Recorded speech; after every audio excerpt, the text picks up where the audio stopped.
Welcome to the banker lamp. Please enjoy the video. You start by backing up and powering off the iPad. Once done, remove the SIM and any case. Heat the perimeter to soften adhesive, then apply a suction handle and lift a corner. Use thin picks to run the seam slowly so glass doesn't crack. Make sure to use an ESD-safe mat and keep a small parts tray.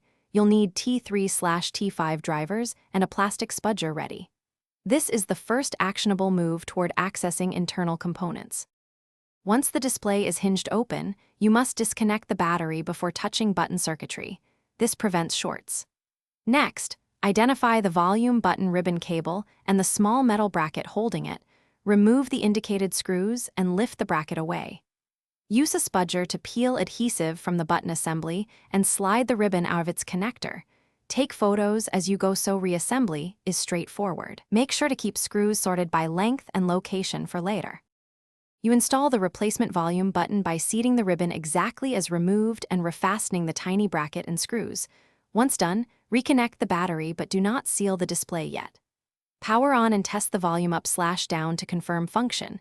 If it works, power down and prepare fresh adhesive or pre-cut foam.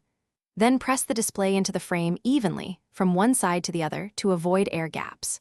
Troubleshooting tip: if buttons don't respond, recheck the ribbon connection and battery